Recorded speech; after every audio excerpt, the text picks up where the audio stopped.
पातशाह पहुंचे नहीं सन कि टिड्डी दल मुगल फौजा साहिब गुरु गोबिंद सिंह जी महाराज दे उत्ते उन्हां हमला कर दिता। अज दा दिहाड़ा सी, रब दी नेत सरसा भी चढ़दी आए सी। मेरे पातशाह दा परिवार खैरू हो गया। साहिब गुरु गोबिंद सिंह जी महाराज ने जिवें शुरू में मैं अर्ज की सी, सतगुरु ने साडे परिवारां नूं बचाउण दे वास्ते अपने परिवार की परवाह नहीं की। अपने नादी पुत्रां नूं बचाउण दे वास्ते अपनी बिंदी पुत्रां की परवाह नहीं की। सतगुरु गुरु गोबिंद सिंह जी महाराज अज दे दिन तो बाद मेरे कलगीधर पिता दा परिवार इकट्ठा नहीं होया। माता गुजर कौर छोटे साहबजादे वो एक पासे चले गए। साहिब गुरु गोबिंद सिंह जी महाराज वडे साहबजादे वो दूजे पासे चले गए। मातावां साहिबां दे महल वो तीजे पासे चले गए। तीन हिस्सियां च वंडिया गया मेरे सतगुरु दा परिवार। साध संगत, इतिहास गवाह है सतगुरां दे माता गुजर कौर छोटे साहबजादे जिन्हां दी उम्र कोई 5 ते 7 साल लिखदा है, कोई इतिहासकार 7 ते 9 साल का जिक्र करते ने। ओ गंगू पापी जिहड़ा गुरु घर दा रसोईया उन्हां नूं अपने पिंड मौजूदा नाम दा सहेड़ी, उस टाइम का ना पिंड खेड़ी ले गया। साहिब गुरु गोबिंद सिंह जी महाराज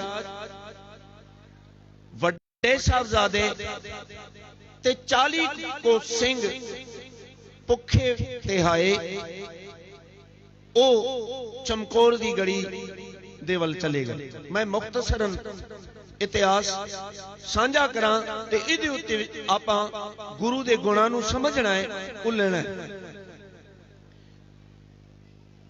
साहिब गुरु गोबिंद सिंह जी महाराज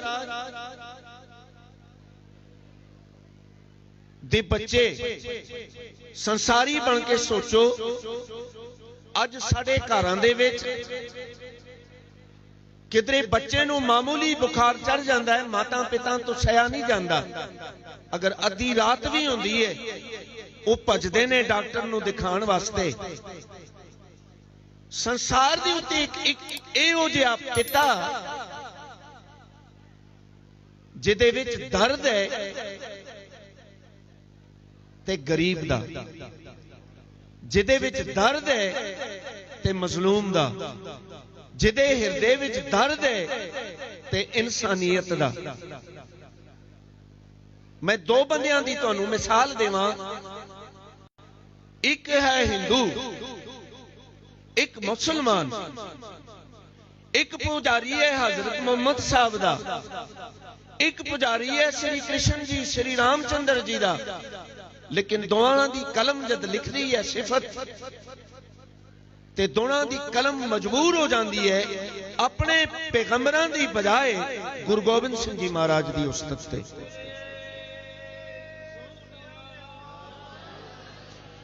दोने कारण भी दसते ने कि आखिर गल की है, असी क्यों मजबूर होए।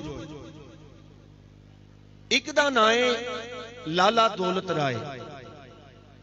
उन्हें एक किताब लिखी है, हिंदी च भी है, पंजाबी च भी है, उर्दू दे विच भी है, शायद तुहाडियां च कईयां ने पढ़ी होनी है। दौलत राय दियां नज़रां विच साहिब कमाल गुरु गोबिंद सिंह।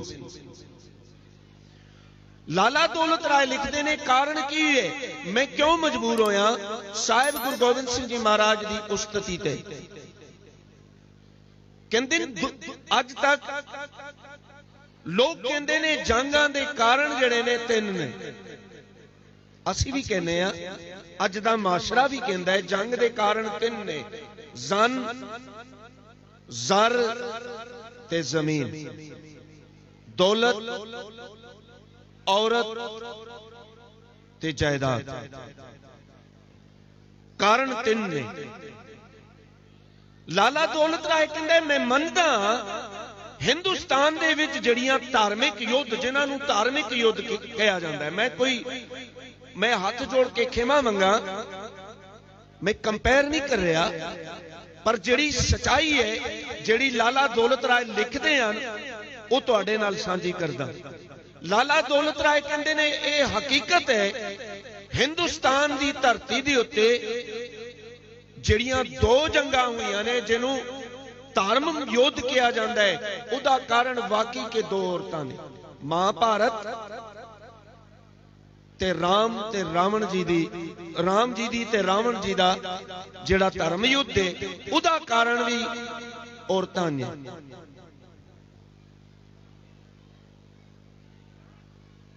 टूक मात्र मैं टच करदा जावां। महाभारत का युद्ध जिहड़ा होया तुहानूं पता है, जद पंज पांडव अपनी जुआ खेडदियां खेडदियां सब कुछ हार के अपनी पत्नी द्रौपदी नूं भी हार गए, ते फिर दुर्योधन का हुक्म की सी, परी सभा दे विच हुक्म दिता कि इहनूं नंगा कर दिओ, इहदे वस्त्र उतार दिओ।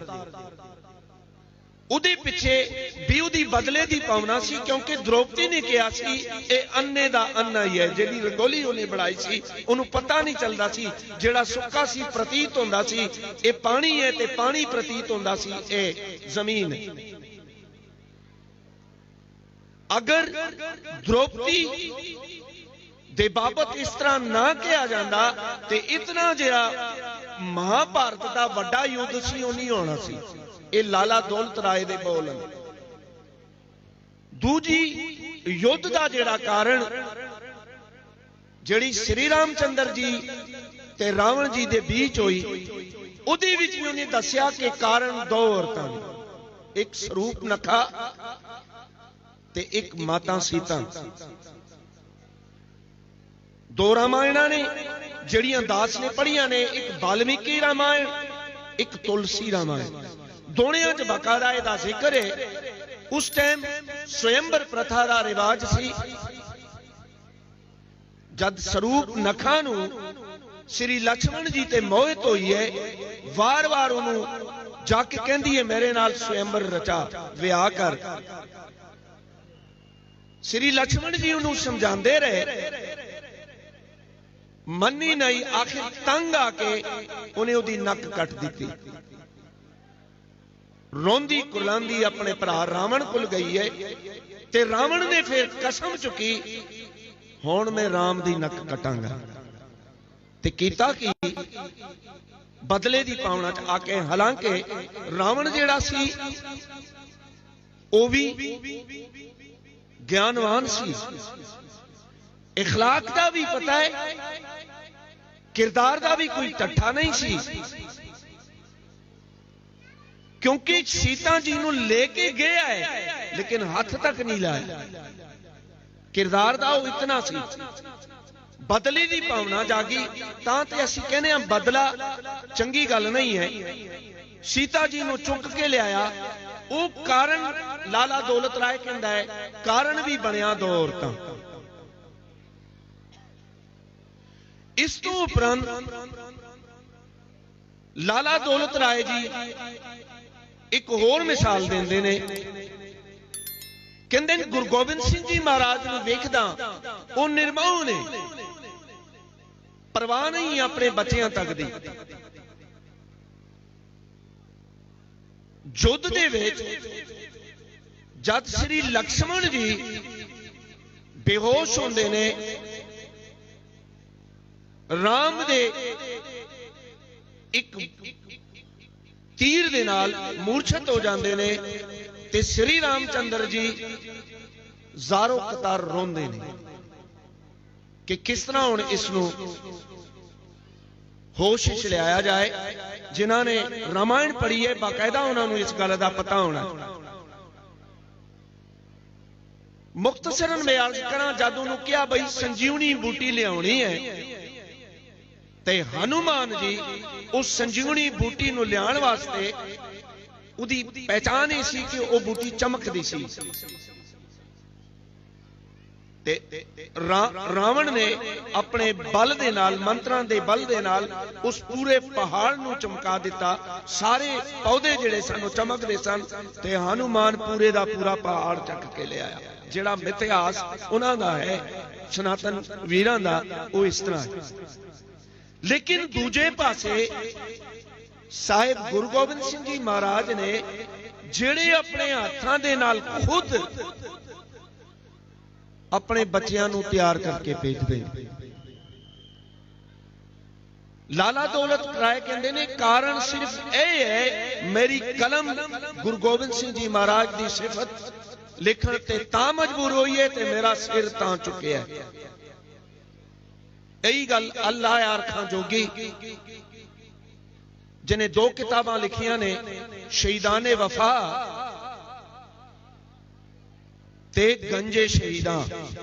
ये 2 किताबां ने उस दियां, एक साका सरहंद है ते एक साका चमकोर है। उन्हें भी अपने धर्म की मिसाल दी कि कारण की है, मैं क्यों मजबूर होया। गुरु गोबिंद सिंह जी महाराज नूं वेखदा कोई लालच नहीं है, कोई सल्तनत दा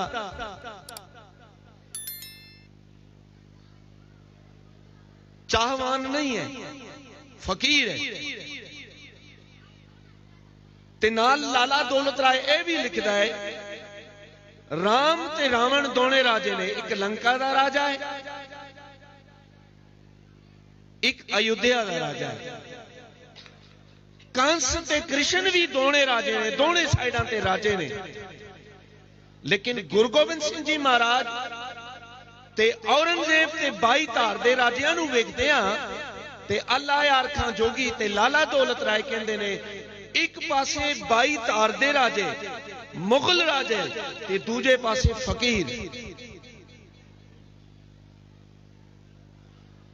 लड़े भी हैं अपने वास्ते नहीं, किसी होर दे वास्ते। साहिब गुरु गोबिंद सिंह जी महाराज एक इस तरह की हस्ती ने, संसार के उत्ते तुहानू मिलने ने, पैसों के दानी तुहानू मिल जाने ने, धन दौलत के दानी तुहानू मिल जाने ने। अगर सरबंस दान करने वाला है तो केवल साहिब गुरु गोबिंद सिंह जी महाराज। उस तो बिना ना कोई तुहानू लभना है ते ना तुहानू मिलना है। ते दानी किस तरह दे? साहिब गुरु तेग बहादुर जी महाराज के समय जब पंडित किरपा राम आनंदपुर साहब आए ने ते हाथ जोड़ के बेनती करते ने, पातशाह औरंगजेब ने अत कर दी है, साडा धर्म उन्हें रहना नहीं है, साडी लाज रखो।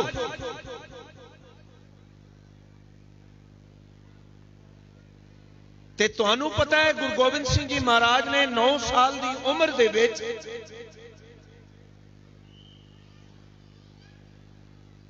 पंडित किरपा राम नू कह दिता, जाके तुसी औरंगजेब नू कह दिओ गुरु तेग बहादुर जी महाराज नू तुसी मुसलमान कर लो, असी सारियां ने अपने आप बन जाना। गुरु नानक दा घर इस सदा शुरुआत मेरे सतगुरु साहिब गुरु नानक देव जी महाराज का फरमान गुरु ग्रंथ साहब जी महाराज में सतगुरु बख्शिश करते हैं कि सूरा सो पहचानिए जो लड़े दीन के हेत। ते गुरु गोबिंद सिंह जी महाराज का जीवन ही गरीब दे वास्ते लड़िया। हुण संसार दे उत्ते अगर तुहानू मिसाल मिलनी है बिना गुरु गोबिंद सिंह जी महाराज तो बिना होर तुहानू नजर नहीं आनी। आज तक कोई कुर्बानी दे सकता है अपने आप वास्ते, अपने परिवार वास्ते, ज्यादा से ज्यादा अपने शहर वास्ते, अपनी बिरादरी तो बाद ਉਹ ਵੀ ਮੁਸ਼ਕਿਲ ਨਾਲ ਕੋਈ ਹੈ ਕਿ ਆਪਣੀ ਜਾਨ ਦੀ ਕੁਰਬਾਨੀ ਦੇਵੇ। लेकिन गुरु गोबिंद सिंह जी महाराज के परिवार की कुर्बानी, गुरु तेग बहादुर जी महाराज की शहादत, वीर जी शब्द पढ़ रहे सन, तिलक जंजू राखा प्रभ तांका। सत संगत मैं दो हाथ जोड़ के बेनती करा, हर धर्म का अपना चिन्ह, लेकिन गुरु गोबिंद सिंह जी महाराज का, गुरु तेग बहादुर जी महाराज आप जंजू नहीं पहनते सन।